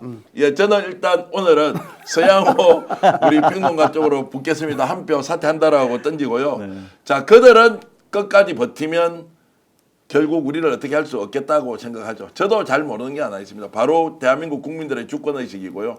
이번에 내란을 지담하던 1년의 과정에서 드러난 이런 강력한 에너지나 힘을 이제는 특정 개인이, 특정 집단이, 특정 기관이 마음대로 조정할 수 없다라는 확신을 가지고 조희대 사퇴해야 한다 아닙니다. 저는 그냥 사퇴해야 한다가 아닙니다. 사퇴한다. 스스로 견디지 못하고 만다. 그리고 서석구 변호사가 14일 날 국회에 나와서 이런저런 이야기를 하면 그 내용에서도 정말로 아무것도 아닌 이야기로 끝나버리면 더 많은 국민적 반발이 있을 거고요. 거기에서 뭔가 이야기가 나와서 조금이라도 흔적이 발견되면 버티지 못할 것이다. 하나 더 정치적으로 제가 말씀드리면 국힘에서 조희대 대법원장이 있는 것이 유리할지 그렇지 않은 게 유리할지도 저는 대선 전반을 놓고 누군가 기획자가 있다면 고민할 것이다. 걸림돌이 된다면 나가도록 할 것이고 있는 것이 좋다고 하면은 그대로 내버려 두겠지만 그것도 지금 쉽지 않은 상황이다. 이런 말씀까지 좀 드리겠습니다. 여러분들은 생각이 어떻습니까? 조희대가 사퇴한다 1번, 조희대 사퇴하지 않는다 2번. 자, 요거 좀 같이 올려주시면 자, 그러면 저 동료 멘트 좀 할게요. 예, 예. 1번을 눌러주세요, 여러분. 자, 1번은 사퇴한다. 네. 사퇴하지 않는다. 사퇴 안 한다. 죄송합니다. 정확하게 됩니다. 1번은 사퇴하지 않는다. 2번은 사퇴한다. 사퇴한다. 2번 자, 눌러주십시오. 자, 2번. 여러분들께서 1번을 눌러주셔야 그래야만 더 강력한 우리 민중의 힘 그리고 지금 다소 대법 그 평검사 회의 법관 대표자 회의 때문에 살짝 지금 눈치 보는 것처럼 보이는 민주당 일부 의원들을 견인할 수 있어요. 여러분들 절대 사퇴 안 한다라고 보고 더 강력하게 밀어붙여야 됩니다. 여러분 1번을 눌러주십시오. 야, 한다 안 한다 한다 안 한다 엄청 지금 섞여서 올라오는데요. 한다 안 한다 한다 안 한다. 와, 여러분들 진짜 대단하시네요. 막 댓글이 막 쏟아지고 있는데 지금도 26,000분 정도 들어와서 이 방송 보고 계신데 역시 여러분들 대단하시고요. 누가 맞고 안 맞고의 문제 전에 국민들은 압도적으로 사퇴를 해야 한다는 여론이 높고 그것이 안 되면 탄핵이라도 시켜야 한다라는 이야기 계속 나오고 있습니다. 그게 지금 민심이다. 민심을 받아들이면 그나마 그들도 살 길이 있을 것이고 민심을 끝까지 거부하면 최후가 어떻게 되는지 그들에게 국민들이 보여주면 됩니다. 1번, 2번, 1번, 2번 계속 섞여서 나오고 있습니다. 1번은 사퇴 안 한다가 막 4개씩, 2번은 막 무효표 10개씩. 있어요. 무효표. 12번도 있어요. 12번, 네. 1번, 2번 사퇴도 하고 사퇴도 하지 않는다. 닉네이님, 럭키비키님, 천국님, 귀남님, 아유 김도희 선생님, 황수영님 여러분들 이제 진심으로 감사의 말씀드리고요. 오늘 이렇게 해서 저희들이 정말로 김현장의 실체와 관련된 것, 조희대의 사퇴가 될 거냐 안 될 것인가에 대해서 이제 얘기를 하는데요. 잠시 후 2부에는 엄청 중요한 인터뷰가 하나 생방송으로 준비되어 있습니다. 바로 이재명 차기 정부와 미국 트럼프 행정부가 어느 정도 관계가 유지되느냐. 지금 미국에서는 이재명 후보를 어떻게 바라보고 있는지 가장 미국 사정을 생생하게 전해드릴 한 분을 모셨는데요. 미주민주 참여 포럼의 최강철 대표님입니다. 며칠 전에 한국으로 들어오셨는데요. 들어오기 직전에 저와 직접 통화를 했는데 워싱턴 DC에서 미국 상원 그리고 하원 의원들을 만나면서 이재명 후보가 이런 사람이다라고 적극적으로 얘기를 하고 있고 한반도 평화법안의 당위성에 대해서 남북 문제를 획기적으로 개선할 수 있고 북미 관계를 개선할 수 있는 여러 가지 활동들을 자비를 들여서 많은 분들과 함께 활동하고 있었는데요. 직접 전화 통화를 했고 오늘은 우리 스튜디오에 모셔서 자 어떻게 미국 트럼프 행정부가 지금 이재명 후보를 바라보고 있는지 잠시 후에 말씀을 드리기로 하고요. 재밌겠네요. 우리 서양호 재밌겠습니다. 평론가님 네네. 그리고 이상호 고발뉴스 대표님 가지 마시고 스튜디오에 앉아서 오늘 2부 인터뷰도 계속 들어주시면 고맙겠습니다. 재밌겠다 이렇게 하셨는데요. 그 사이에 제가 잠시 광고 말씀드리고 광고 말씀드리는 동안에 두 분은 퇴장을 해주시고 우리 제작 PD는 좀 내려오셔서 최강철 대표님이 저와 인터뷰를 할 수 있도록 준비를 해주시면 좋겠습니다. 시청자 여러분 절대로 떠나면 안 됩니다. 오늘 정교환이 제대로 준비한 인터뷰가 있는데 떠나시면 섭섭합니다. 좀 남아서 최강철 대표와 함께 나누는 생생한 미국 트럼프 행정부의 얘기 함께 나누도록 하겠습니다. 자, 광고 들어가겠습니다. 참다랑어 회인데요. 자, 제 오른쪽에 있죠. 지금 보입니다. 참다랑어 회가요. 29,900원인데요. 참다랑어 자연산이 400g인데 29,900원이고요. 집에서 즐기는 최고급 참치회입니다. 참치회 중에서도 가장 고급으로 치는 것이 참다랑어인데요. 100% 자연산 참다랑어 보내드립니다. 단가를 맞추기 위해서 새치류, 근연종, 어종도 조금도 섞지 않았습니다. 단가 때문에 조금씩 다른 거 섞는 거 절대 하지 않았습니다. 참다랑어 회만 했고요. 100% 국내산 참다랑어 가득가득 담았습니다. 최고급 참치회. 여러분들 집에서 직접 드셔보시는 거 어떻습니까? 경영푸드 치시면 되고요. 오른쪽에 댓글창에 지금 나오는 것 있으니까요. 댓글창에도 우리 김명준 PD 올라가 있죠. 참다랑어 댓글창 가보시면 자 여기 앞에 오시면 안 됩니다. 왜 이러십니까? 제 방송 중에 지금 가리면 안 되는데 지금 앞에서 인사하는 분들이 이 중요한 참다랑어에 광고를 하고 있는데 가렸습니다. 양해해 주시고요. 경영푸드 네이버나 카카오로 여러분들 검색하시면 들어갈 수 있고 QR코드도 지금 나와 있습니다. QR코드 치면 29,900원에 참다랑어회 맛있게 주문해서 드실 수 있습니다. 그리고 더 착한 보험 파트너스라고 이름을 바꿨군요. 보험 중에 가장 성실하고 정의롭게 여러분들을 안내해주는 더 착한 보험 파트너스 믿을 수 있다 더 착한 보험 기억나시죠? 1644-1236인데요. 카톡 문자 상담 예약 24시간 가능하고요. 010-7612-3303인데요. 자 여러분들 최적의 보험 플랜 필요하실 때 누군가에게 전화를 해야 되지 않겠습니까? 무료로 상담까지 해주고요. 지금 현재 내가 들어있는 보험이 맞는 것인지 아닌지 혹시라도 더 좋은 조건으로 바꿀 수도 있는지 아닌지 이런 거 제대로 따져보면서 정말로 더 착한 보험 파트너스와 함께 상담 전화해 보시면 생각보다 훨씬 더 좋은 결과 얻을 수 있다라는 말씀 드리고요. 당신에게 맞는지 진단 서비스와 리모델링 안내부터 맞춤 상품 제안까지 해주는 곳이다. 더 착한 보험 파트너스 1644-1236 필요하신 분들 전화 꼭 좀 해 주십시오. 야 광고하고 나니까 이제 힘이 더 솟는다. 예 이렇게 제가 말씀드리면서 저희 쇼맨십이 괜찮지 않습니까? 괜찮으면 여러분들 제게 박수를 좀 보내주시면 좋겠는데 그 박수는 사실 저한테 주는 것이 아니라 최강철 미주민주 참여 포럼 대표가 오셨는데 환영의 박수를 제가 보내드리겠습니다. 어서 오십시오. 감사합니다. 방송 한 30분 전부터 보셨는데 네. 정신 없으시죠? 아 정말 모르던 그런 내용들이 많네요. 그래요? 그러니까 한국이 민주주의의 아주 그 바탕을 굉장히 튼튼하게 쌓았다고 봤는데 어떻게 보면은 이 기득권 카르텔의 이 폭과 깊이가 굉장히 속으로 많이 썩어 있었구나. 예. 지금 이 시점이 정말 대한민국 대개조, 진정한 민주공화국의 대한민국 대개조를 위한 하늘이 준 찬스가 아닌가라는 생각이 들었습니다. 예. 자 그러면 이제 오늘 최강철 대표님 이렇게 모시고 오유 지금 뭐 모셨다니까 박수가 뭐 엄청 나오고 있는데 여러분 너무너무 고맙습니다. 자 참다랑에도 좋아하시고 스픽스도 최고다 똑바로 말해님 온유 인내님 오늘도 오셨네요. 강서유미님 모두 고맙습니다. 지금부터는 이제 미국 트럼프 행정부가 이재명 후보를 어떻게 보는지 집중적으로 얘기를 나눌 건데 단도직입적으로 예. 지금 트럼프 행정부 이재명 후보에 대해서 잘 알고는 있습니까? 있는 그대로 얘기 들으면은 한국의 이재명 대표님 또 뭐 한덕수, 김문수 이런 구체적인 상황에 대해서는 잘 모르는 게 현실인데 네. 그래도 이재명 대표께서 그동안 노력을 했지 않습니까? 네. 그 노력이 뉴욕타임즈에 인터뷰하셨죠. 네. 그리고 제가 알기로 이코노미스트에 또 인터뷰하시고 꽤 많은 외신하고 인터뷰를 하셔서 어느 정도는 이재명 대표께서 다른 후보들보다는 압도적으로 앞서 있다라고 보는 게 맞는데 구체적인 그러니까 한국 상황을 비상계엄, 불법 계엄이 선포가 됐고 그 이후에 탄핵이 이루어졌고 또 탄핵 확정이 됐고 헌법재판소에서 그래서 조기 대선이 이루어진다. 고기 정도까지는 알지만 사실 이재명 대표 각 후보들의 성장 과정, 정치 철학 그리고 외교를 바라보는 방향 이런 것들에 대해서는 아직 이해가 좀 부족한 점이 있고요.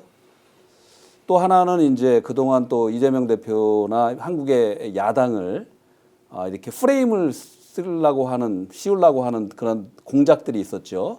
그러니까 극우 세력들로 하여금 이재명 대표와 민주당이 친중, 친북, 꼬뮤니스트다라는 이념적인 프레임을 씌웠던 것이 사실이기 때문에 이번에 뭐 저도 개인적인 자격으로 미 의회, 특히 의회에서 공화당, 민주당 의원들이 이 한국의 후보들에 대해서 제대로 된 있는 그대로의 팩트대로의 인식을 갖게 하기 위해서 말씀을 꽤 나눴는데 큰 관심을 보였고요. 네.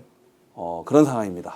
네. 자, 그러면 이제 주로 미주민주 참여 포럼이 미국에서 지금 활동하고 있는 내용은 어떤 겁니까? 지금 이제 의원들을 주로 상원 하원 의원들을 예. 주로 만나서 이재명 후보를 지금 알리고 있는 겁니까? 어떻게 하고 계시죠? 저희 미주민주 참여 포럼 그 영어로는 KPEC인데요. Korean American Public Action Committee.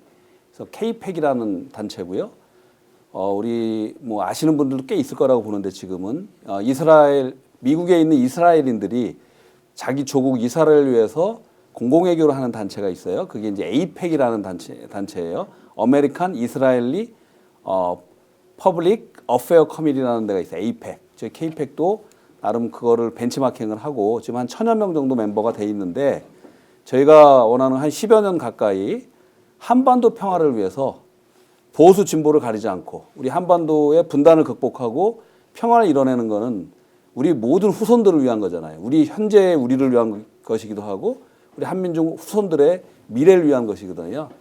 그런데 한반도 문제가 현재 사실 안타깝게도 남북이 풀어내질 못하고 우리 민족끼리 풀어내질 못하고 80년이 지금 거의 이어져 온 거고요. 거기에 미국이 이제 북한의 핵 개발 이후로 그리고 이제 미사일 기술, 핵 기술의 고도화 이후로 미국이 핵심 당사국이 돼 있어요. 그래서 미국이 움직여주는 게 미국이 그걸 움직여서 한반도의 평화의 가치가 얼마나 중요한지를 설득하는 걸 지금 한 10여 년째 하고 있는 겁니다. 네. 자, 그러면은 지금 그런 활동은 이제 성과가 상당히 나타났다라는 것은 이제 보도를 통해서도 알고 실제 미국에서 어떻게 이제 구체적으로 이렇게 이제 활동을 하시는지는 뭐 저는 이제 알고 있습니다만 지금 현재는 이제 이재명 정부가 출범을 하고 트럼프 행정부가 한미 관계를 어떻게 이제 만들어 갈 것인지에 대한 것인데 트럼프 행정부에 대해서 우리 국민들이 지금 현재 오해하고 있는 것 아니면 진실인 것이 예를 들어서 지금 통상 압력 있죠, 관세 문제 있죠. 이러니까 트럼프에 대한 인식이 굉장히 안 좋은데 자, 이런 것들을 우리가 어떻게 이해하고 받아들여야 하느냐라는 이제 질문을 먼저 좀 드리겠습니다. 중요합니다. 짧게 답변을 하면서 이제 계속 넘어가 보겠습니다. 알겠습니다. 일단은 우리 한국 국민들이 좀 오해하는 부분이 있는데요.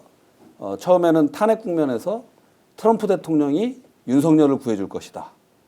제가 전 대표님하고 몇 번을 그게 팩트 체크하면서 아니다라는 증거를 댔죠. 또 지금은 더 나아가서 트럼프 대통령이 한덕수 총리를 응원할 거다. 라는 굉장히 잘못된 것이 있어요. 제가 있는 그대로 말씀드리면 작년 11월 미국 대선이 끝난 다음에 트럼프가 대통령이 당선됐죠. 12월 3일 날 쿠데타가 일어났잖아요. 우리나라에.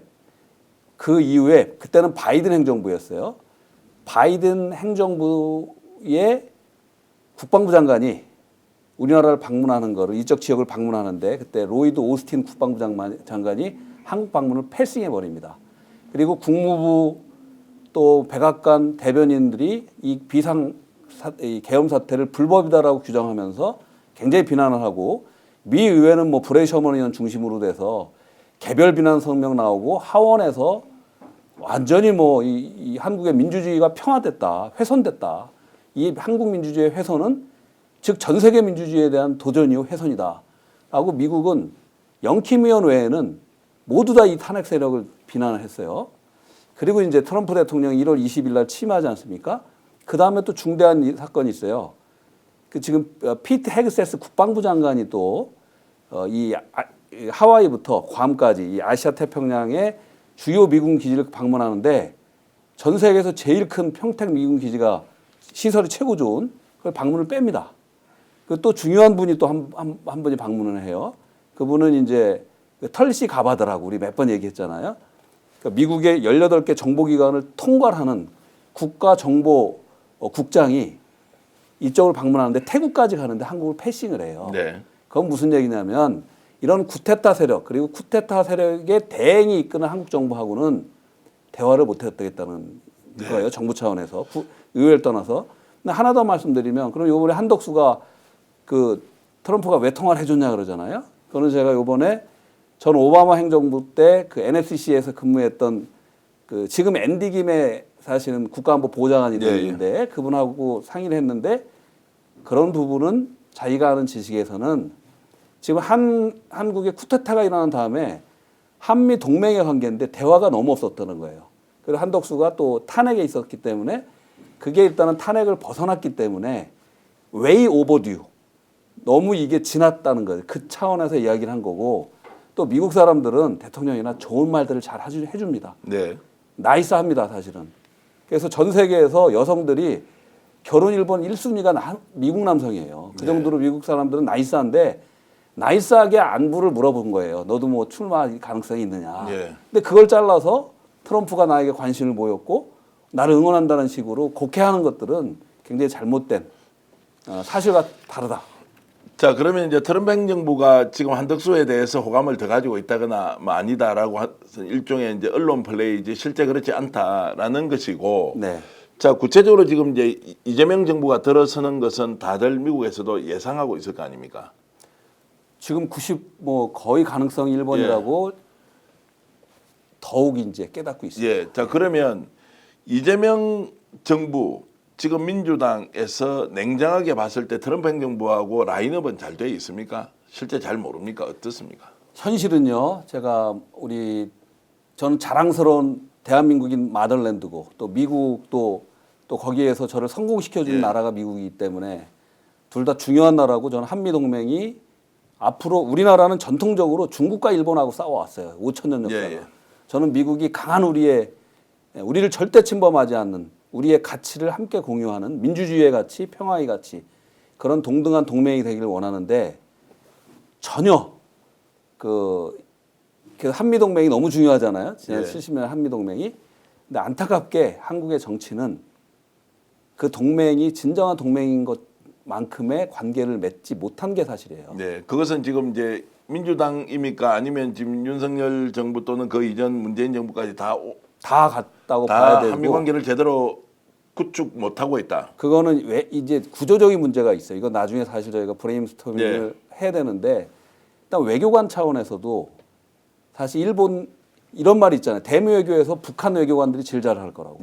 거기는 몇십 년 동안 거기만 매달려요. 근데 우리나라 외교관들은 3년의 임기가 이제 순환보직이 되잖아요.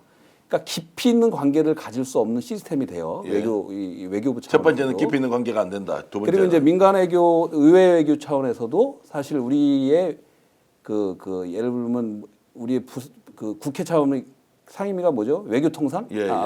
외통위. 외교통위원회. 거기에 지금까지는 다 시니어 국회의원들께서 거기에 배치가 됐어요.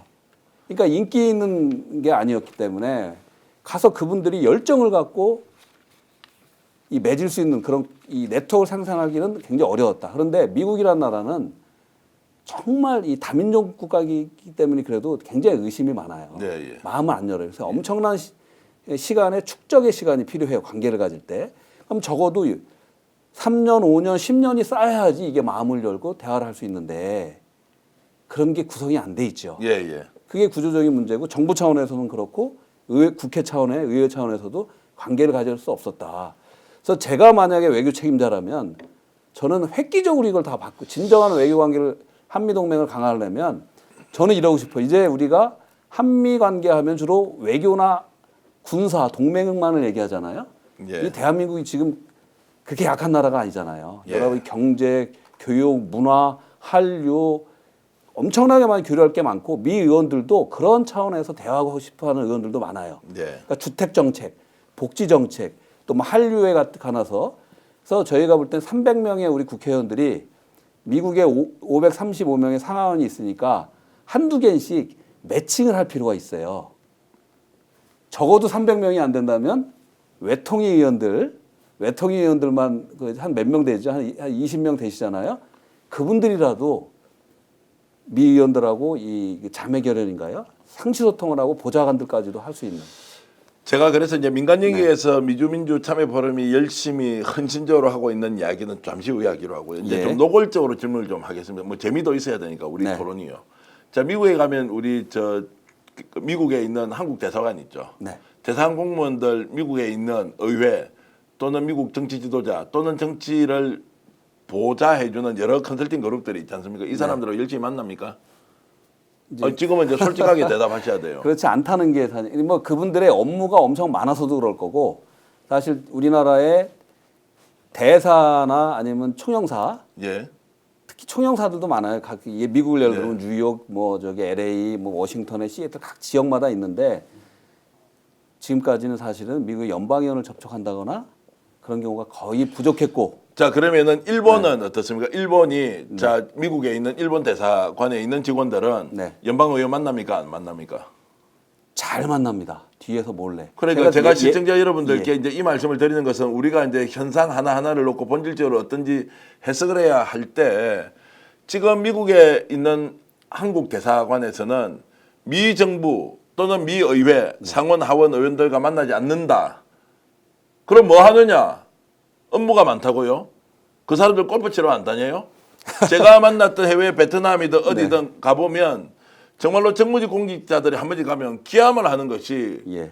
자 한국에서 오는 손님들 의전한다고 시간 다 보내. 시간 나면 그게 이제 휴일이 한국 휴일 쉬죠. 미국 휴일 또 쉬잖아요. 거기는. 그럼 뭐 합니까? 골프를 누가 하고 쳐요? 골프를 제가 미국에서 이 방송 보신 분들 많이 있을 텐데 누가 하고 골프 치는지 보세요. 그러면 한국 같으면 자 미국에 있는 의회 의원들이나 정부 관료들이나 이렇게 해서 정말로 국가 간의 중요한 관계를 맺기 위해서 무슨 이렇게 교유 활동을 할 수 있는 거 아니에요. 네. 자기 친구들끼리 다 골프 치러 다니고 이렇게 한다는 것은 어제 오늘 일이 아니고 미국에 있는 대사관의 직원들은 한국에서 천국에 놀러 가서 3년 동안 그냥 아이들 교육 잘 시키고 나는 잘 쉬고 접대받을 만큼 받고 한다는 게 대한민국 외교 공무원들의 일반적인 이야기라고 하는데 이 내용을 국회 외통위 국회의원이나 보좌관이 보면 그거 시시비비 사실관계를 정확하게 한번 따져보세요. 이재명 정부가 이제 출범하고 나서 외국에 있는 대사관에 근무하는 한국 공무원이 최전선에서 한국 정부를 대신해서 활동해야 되는 사람들이 대사관이나 영사관에 있는 공무원들인데 그 사람들이 제일 많이 논다고 주장하는 사람 많습니다. 내가 명예훼손 될까 싶어서 당할까 싶어서 더 적나라하게 표현은 못하지만 기업은 죽기 살기로 외국 정부 만나가지고 자기들 살아야 되니까 로비해. 활동해.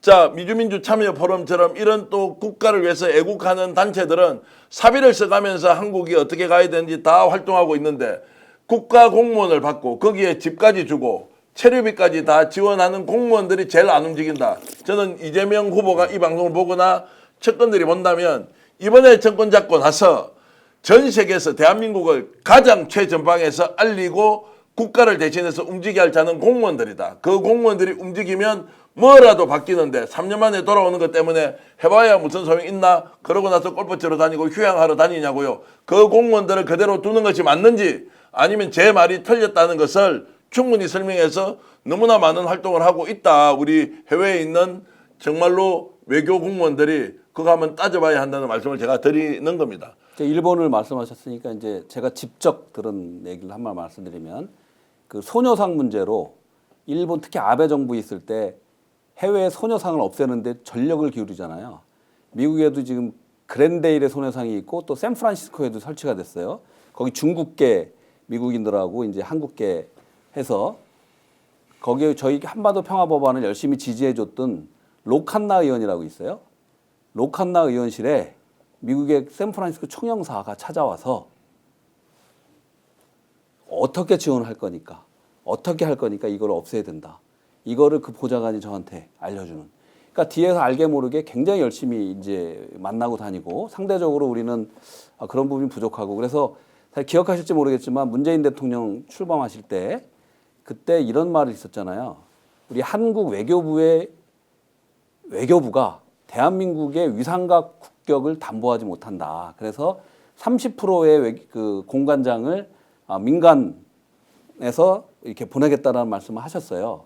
근데 저는 사실 민간을 아무나 또 보낼 수는 없고 정말 전문성이 있고 열정이 있고 해외에서도 아마 이게 그 상피제도인가 어떤 제도 때문에 그쪽 지역에 있는 사람을 공관장으로 보내진 못하지만 사실 해외 동포 760만 중에서 인재들도 많습니다. 나는 이거는 나중에라도 우리 한국 국민들이 해외에 살고 있는 동포들을 절대 아웃사이더로 생각하시면 안 돼요. 네, 예. 소중한 그 외교 자산이 될 수 있는데 네. 그런 부분까지도 우리 이재명 민주정부에서는 좀 생각을 해야 된다라는 말씀을 좀 드리고 싶습니다. 그러니까 제가 이제 해외 공간에 근무하는 우리 외교부 공무원이 평일날 일도 하지 않고 골프를 친다 이런 의미가 아니라 실제로 골프 치는 이야기는 하도 많이 제가 들어서 주말이든 휴일이든 그런 거 할 시간에 정말로 우리 외교의 파수꾼으로 구체적인 활동을 하면 엄청나게 할 수 있는데 열심히 하지 않는다는 이야기를 제가 교민들로부터 많이 듣고 실제로 예. 근무하고 한국에 돌아온 공직자로부터 들은 이야기이기 때문에 절대로 폄훼하거나 오해할 필요 없습니다. 제대로 일을 해야 한다는 예. 측면에서 이재명 정부가 일단 출범하게 되면 외교부 소속 공무원, 해외 공간에 나가 있는 사람들이 최전방에 설 수 있는 시스템을 갖춰야 한다라는 부분에 대해서는 우리 최강철 대표님도 전적으로 동의하시는 거 맞죠? 200% 이상 동의를 하고요. 자, 예. 그 해외 공관장들이 해외에 있는 동포들과 함께 그쪽에 프론트 전선에 있는 거예요. 예. 프론트 라인에 있는 거예요. 최전선에 있는 거예요. 예. 거기에 장수가 될 수도 있는 거고 거기서 또 뭐 진짜 보급 부대 책임자가 될 수 있는 거고 너무나 중요한 자리들이죠. 예. 그래서 어떻게 보면 해외 공관장 나가는 외교부에서 다 보내지만 오늘 사실은 그 트럼프 대통령이 주 중국 대사를 임명했어요. 이제 그분은 트럼프의 친구인데 예. 사실 조지아주에서 상원의원을 지냈고 또 회사 이 다국적 회사에서 여러 경험을 한 분이긴 하지만 미국은 어쨌든 간에 이 외교부에서 뽑는 게 아니에요. 전체 대사를 사실 대통령의 측근들로 다 보내요. 철학을 같이 하는. 그렇다고 아무나 보내는 게 아니라 엄청난 열정과 자기 대신해서 일을 해줄 수 있는 사람. 이런 사람을 뽑는다는 거예요. 우리가 참조할 필요도 있고 이제는 외교를 외교부 공무원이 다 한다는 생각은 버려야 돼요. 근데 공무원이 하지도 않는다고요. 제가 이제 억울하게 문제 제기를 예. 하는 건 공무원이 하는 건 당연하고 거기에서 민간과 손을 잡고 더 열심히 해야 하는데 공무원이 실제로 해외 나가보면 공관 직원이 우대를 받고 대우를 받고 누구로부터 대우를 받는지 보시라고요. 한국 대기업, 네. 한국에 파견되어 있는 상사 직원 그리고 교민사회에서 그 사람이 대사에 있다 그러면 이것저것 정말로 좀 심하게 이야기하면 정명서 매통 떼주는 거 그것 때문에 군림하고 있는 위치에서 그냥 편하게 공직생활을 하는 거 아니냐라고 이제 스스로 질문을 던져보시고 저는 국가가 이 문제를 좀 더 다뤄갔으면 좋겠다 이제 이런 말씀을 드리니 이 문제는 앞으로 이재명 정부가 들어서더라도 지속적으로 저희들이 문제 제기를 할 겁니다. 대표님 너무나 중요하신 얘기 하셨고요. 지금 오늘 이재명 대표께서 북미 정상 신성한 북미 정상회담을 지지한다라고 네, 예. 발표하셨어요. 사실 오늘 제가 스픽스에서 제일 처음으로 깜짝 발표를 드리고 싶은데 좋습니다. 트럼프 대통령께서 어제 그러니까 지금 캐나다하고 호주에서 그 반 트럼프의 후보가 당선됐다 그래서 화제가 됐잖아요. 근데 그것만 보지 마시고 에콰도르 대선하고 또 영국의 지방선거에서는 또 친트럼프 후보들도 당선이 됐어요. 저는 우리 한국 국민들이 좀 더 전략적으로 볼 필요가 있다. 네. 셔먼 의원도 민주당 의원으로서 트럼프 대통령이 펼치는 관세든 수많은 동맹국까지 괴롭히는 그런 이미지를 주는 그런 것들 다 반대하지만 하나는 찬성하는 게 있다라는 말씀을 하셨는데 그게 여태까지 미국 외교는 실패했다라는 걸 인정하고 한반도 대북 정책을 정상회담을 통해서 풀어나가겠다는 거는 그거는 우리가 초당적으로 도와야 된다라는 말씀을 하셨는데 민주당 의원들도 그런 분들이 많다는 것인데 예. 그런데 한국은 지금 내가 분위기를 보니까 무조건 트럼프를 싫어하는 분위기예요. 그렇게 해서는 안 됩니다. 트럼프 대통령이 이제 3개월 20일 정도 지났는데 이제 트럼프 대통령이 하는 걸 좀 봐주시고 더 응원해야 될 거는 이겁니다. 트럼프 대통령이 그 캐나다 총리가 트럼프를 막 비판했던 캐나다 그 자유당 후보가 마크 칸이라는 총리가 당선되자마자 자기가 싫어하던 미국을 바로 와요. 방문하겠다. 그래서 트럼프 대통령하고 그저께 백악관에서 정상회담을 하고 같이 앉아서 기자회견 하는데 많은 뭐 캐나다 미국 이슈는 차치하고 예. 이 얘기를 합니다. 트럼프는 뭐 다른 정상하고 막 기자회견 하는데 그것만 얘기하지 않아요. 기자가 수많은 예. 거를 다 물어봐요. 막 뭐 우크라이나 어떻게 되냐, 뭐 가자 어떻게 되냐, 너 뭐 저기 이민 문제 막 별걸 물어보는데 발표를 했는데 8일 목요일이나 금요일 날 8일이나 9일 날 중대 발표를 하겠다라는 그런 선언을 해요. 그 중대 발표가 뭡니까? 그 말을 안 하고 지축을 흔드는 전 세계가 놀랄 중대 발표를 하겠다. 그러면 그것이 북미 정상회담을 다시 결정했다 이렇게 나오는 그렇게 겁니다. 말 안 했는데 그래서 한 기자가 무역 문제입니까? 그게 관세 문제입니까? 그랬더니 아니라고 했어요. 예. 오늘 이제 한두 시간 후에 영국하고 처음으로 이 관세 문제로 인한 무역 협정을 타결했다고 나와요. 예. 그리고 우리나라도 지금 한다는 말이 있고 아시아, 일본, 일본하고도 이제 이어간다는 말을 하는데 트럼프한테는 어쨌든 간에 지금 관세나 여러 가지 동맹국을 흔드는 문제, 국내 이슈들 뭐 지금 또 물가 관세로 인한 물가 이런 것 때문에 지지율이 굉장히 좀 떨어져 있는 상황이에요. 39%에서 42%까지 떨어졌어요, 현재. 그러니까 47%, 49%부터 시작해서 그래서 이분이 이제 좀 변환이 필요한데 큰 외교적 실적이 필요하겠죠. 그래서 지금 가능성은 뭐라고 했어요? 한 5개로 보여요. 자, 5개 중에 1번이 북미 회담, 북미 정상회담. 가능성이 높은 거는 예. 나중에 말씀드리고 예. 1번 지금까지 트럼프 대통령이 포커스했던 게 뭐죠? 하나가 우크라이나 전쟁, 러우 전쟁을 내가 취임 후에 24시간 안에 끝내겠다고 하는데 못 지키고 있죠. 자, 그거 하나. 근데 이게 될 것 같습니까?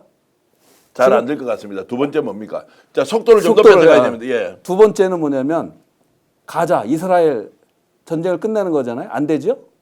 평화협정. 자, 그것도 안 안 되고 된다. 있죠? 예, 세 번째. 세 번째 뭐냐면 지금 다음 주 월요일부터 중동 순방을 해요. 트럼프 예, 대통령이. 그래서 사우디아하고 UAE하고 카타르를 방문하는데 예.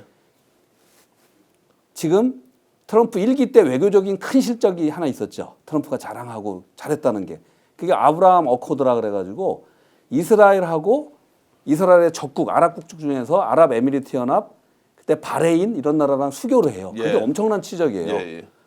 근데 그때 못한 게 사우디아라비아하고 수교예요. 자, 사우디아라비아와 이스라엘이 수교. 국교를 정상화할 것이다. 근데 그게 그렇게 지축을 흔드는 큰 걸까? 라는 게 조금 의심인데 예. 큰 일은 큰 일인데 예. 그럴까라고 또 하나가 문제는 그렇다면 이스라엘을 방문할 거예요. 트럼프가. 네. 이번 순방국에 이스라엘이 빠져 있어요. 있다. 그럼 그건 가능성이 아닐 없다. 거라는 예. 거예요. 그러니까 세 번째가 뭐냐면 그린란드나 파나마 중에 하나는 합병. 예. 그죠? 그럼 국민투표 다 반대하는데 그거 뭐될 일도. 반대하니까 시간이 걸리겠죠. 예. 사실은 하더라도 시간이 걸리는 거예요. 적법 조처를 예. 걸치려면. 그러면 세 번째가 뭐냐면 지금 캐나다도 또 합병한다 그러잖아요. 그래서 엄청난 저항이 있지 않습니까? 예. 근데 캐나다 주 중에서 여러 주들이 있는데 스테이시 있는데 알버타 주주 거기는 합병을 찬성하는 주민들이 많아요. 예. 그게 그럼 가능할까? 그럼 캐나다 다른 주에서 가만히 예. 안 두겠죠? 다 어려운 이슈들이요. 그거는 우크라이나 전쟁은 관련국도 많고 정말 뭐 며칠 전에도 드론 공격이 있어 하나 남은 거 지도자만 결심하면 되는 게 있죠. 북미 정상회담이죠. 예. 김정은 위원장, 트럼프만 결정하면 끝나요. 예. 그러면 제가 희망회로를 드리는 게 아니라 이게 가능할 거라는 여러 가지의 객관적인 사실을 갖고 제가 몇 달 동안 얘기한 거예요. 예. 첫 번째 사실, 트럼프 대통령이 또 마르코 루비오가 또 피트 헥사스 국방장관이 반복적으로 얘기하죠. 북한의 그냥 핵 보유국이라고. 네. 핵 웨펀 보유국은 아니지만 핵을 보유했다. 그래서 우리가 굉장히 우려했잖아요. 그리고 또 뭐가 중요한 게 있냐? 또 뭐가 중요한 게 있나? 말씀하십시오. 예. 마르코 루비오하고 제이드 벤스가 2, 3주 전에 중요한 말을 해요. 니네 우크라이나하고 러시아 정말 전쟁 끝낼 자신 없어? 이거 우리가 일으킨 전쟁 아니야. We are gonna move on.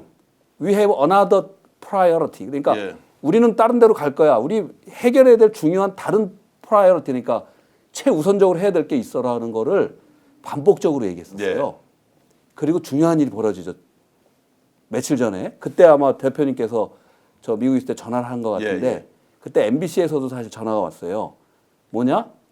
사실 북한도 140개 국가와 외교 관계를 맺은 정상적인 국가예요. 근데 외교 관계를 미국, 일본, 한국은 못 맺었죠.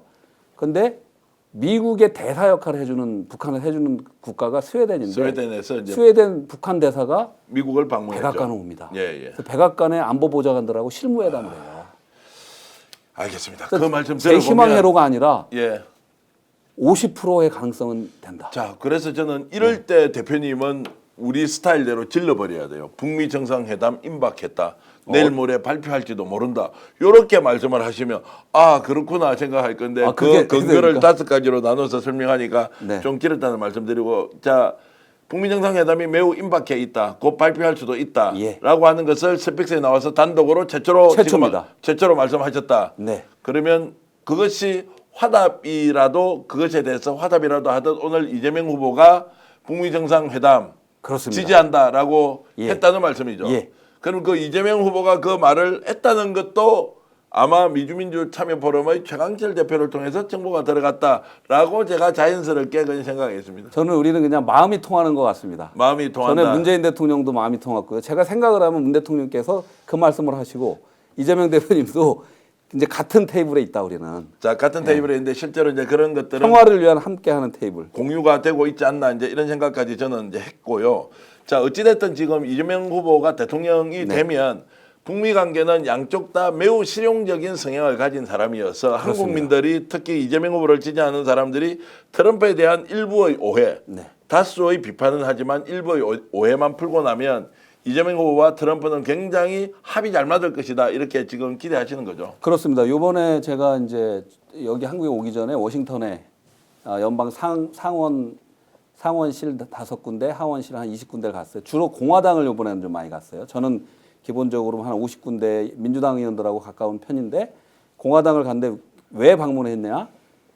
한반도 평화법안, 미 의회에서 나온 한반도 평화법안이 트럼프 대통령의 대북 정책 실행에 네. 엄청난 연방 의회의 힘과 명분이 돼줄 거다라는 것 때문에 갔는데 이분들이 관심이 있는 게 그러니까 이재명 대표님의 유소년실의 어려웠던 성장 과정, 그 도전 과정, 초등학교뿐이 못 나오고 중고등학교를 검정고시를 치르고 또 공장에 가서 일하면서도 밤에 와서 아버지가 그때 미화원으로 청소 미화원으로 일하실 때 같이 또 새벽까지 일해야 됐던 그래서 교복 입고 지나가는 여학생과 학생들을 보면 너무나도 부럽고 했던 그런 성장 과정. 미국은 흑수저의 성공 사례를 엄청나게 중요시하는 나라예요. 그래서 제이디 벤스가 부통령이 된 것도 그 책 아시죠? 정말 어려웠던 네. 불우한 가정에서 자란 제이디 벤스가 혼자 공부해서 정신을 차리고 예일대 법대를 가서 그런 성공 사례. 그래서 그 오하이오 주지사가 되고 상원의원이 된 성공 사례를 높이 사듯이 이재명 대표님이 그거 그리고 더 나아가서는 사실 이재명 대표에 대해서 올바르게 알리고 싶었던 거는 이 한국의 보수랑 손을 잡은 미국의 보수들이 자꾸 프레임을 짜는 거예요. 이재명 대표는 빨갱이다. 이재명 대표는 친중이고 친북이다라는 데 씌우는 거예요. 그렇지 않다 전혀. 왜냐하면요. 아실 겁니다. 대표님. 이재명 대표님은 대학 다닐 때도 학생들도 할 시간도 없었어요. 그래서 자기도 그거를 못해서 너무 미안한 마음이다라는 우리나라 민주화 과정에서 어렵게 공부를 했고 공장을 다녔고 일을 했고 이렇기 때문에 이념적인 사람이 아니고 선언을 했잖아요. 탈이념적이고 그리고 실용주의자고 지금도 계속적으로 반복적으로 이야기하는 게 한미동맹을 우리 외교의 최고 중심으로 더 강하겠다는 말씀. 더 나아가서 이 말까지 했어요. 뭐냐면 미국이 주화하는 우리가 일본하고 역사 문제는 있지만 역사 문제와 경제 문제를 따로 두고 협력할 거니 협력하겠다. 네. 라는 발언까지 굉장히 관심이 많고 그래서 트럼프 대통령이 펼치는 동북아 정책, 한반도 정책하고 딱 맞을 뿐이다. 너무 좋아하죠. 네. 그래서 어느 말까지 나왔냐면 이것도 최초 공개인데 그 앤디 김 상원의원 쪽하고 그리고 이제 그 예를 들면 브래디 셔먼 의원은 본인이 조직해서 수십 명의 연방의원들이 이재명 대표가 대통령이 되면 빨리 미국 가셔야 돼요. 네. 그 준비도 동시에 해내야 됩니다. 아 그래요? 제가 말씀드렸잖아요. 미국에서 지금 환영할 준비를 하고 있다 이렇게 제가 거기에 들었습니다. 미 의회에서 환영단을 구성하겠대. 아, 그거 엄청 큰 거죠. 미국에서 예. 이제 이재명 후보가 당선 이후에 미국을 방문하면 발표하면- 미국 의회 차원에서 예.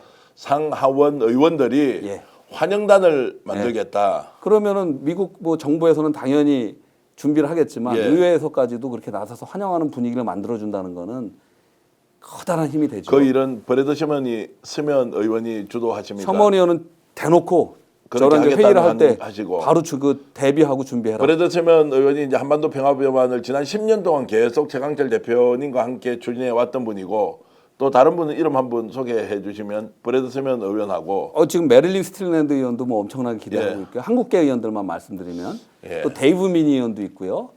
그리고 제가 영킴 의원도 한번 만나보려고 합니다. 네, 예. 이게 뭐 지금까지는 조금 뭐 영킴 의원도 뭐 생각을 좀 바꾸겠죠. 이제. 바꾸셔야 됩니다. 예. 바꾸셔야 되고 또 영킴 의원도 한국 정부랑 일해야 된다라고 생각하실 예. 거예요. 그래서 저도 만나 뵙고 저는 뭐 유권자로서 한 사람으로서 영킴 의원이 우리 민주정부랑 한반도 평화를 위해서 일해줬으면 예. 좋겠다. 저는 한반도 평화를 위해서 얘기하는 거예요. 너무너무 윤석열 좋은 정부는 그러지 말씀입니다. 못했거든요. 예. 알겠습니다. 오늘 최강철 대표님은 정말 혈혈단신으로 미국 유학 가서 자수성가 사업을 통해서 자수성가 한 분인데 정말로 사업도 바쁘기도 너무 바쁘지만 한반도 평화를 위해서 자비를 써가면서 미주민주 참여 포럼을 만들고 미 의회에 있는 의원들과 교분을 넓히면서 지금은 이재명 정부의 출범과 그리고 트럼프 행정부가 잘 이렇게 어울려서 양국의 이익을 위해서 훨씬 더 발전적으로 정책을 추진할 수 있도록 밑거름이 되겠다는 마음으로 열심히 활동하고 계신데 오늘 두 가지 말씀해 주셨네요. 곧 곧 북미 간에 정상회담이 열릴 수 있다는 것 하나. 두 번째, 이재명 민주당 후보가 대통령이 되어서 미국을 최초 방문하면 미국 의회에 있는 의원들이 환영단을 만들겠다. 방문 환영단을 만들겠다라고 하는 이런 성과를 여러분들께 처음 말씀드렸습니다. 예. 최강철 대표님 감사드리고 오늘 이 방송 미국 캐나다에서 많은 분들이 보실 건데요. 미주민주 참여 포럼 회원 되시는 것은 바로 동포로서 대한민국에 애국하는 길이다 이런 생각하시면서 미주민주 참여 포럼에도 많은 관심 부탁드리겠습니다. 마지막까지 지금 16,000분이 들어와 계시거든요. 지금 이 시간에요. 인터뷰를 하면서 이렇게 많은 분들이 함께 봐주셔서 진심으로 감사의 말씀드리고요. 오늘 역경영사들은 여기서 마치는데 자 영미님, 손영환님, 강할로님, EJK님 아이고 오늘도 오셨네요. EJK님 고맙습니다. 화양노마님 그리고 다조아님, 열공도서관님, 윤미숙님, 정혜구님 그리고 재정님 여러분들이 이렇게 좋은 글을 주셔서 진심으로 감사의 말씀드립니다. 공상원님, 이미추님 고맙습니다. 자 오늘 역경영사 여기서 모두 마치고요. 여러분 남은 시간 행복하게 보내시기 바랍니다. 스픽스 구독, 좋아요로 응원해 주시기 바랍니다. 구독, 좋아요는 스픽스의 가장 큰 격려와 응원이 됩니다. 여러분 인사드리고 물러가겠습니다. 여러분 안녕히 계십시오. 오늘 방송 어떠셨습니까? 마음에 들었다면 구독, 좋아요로 스픽스를 응원해 주십시오. 여러분들의 구독, 좋아요는 가장 큰 힘이 됩니다. 스픽스 구독, 좋아요.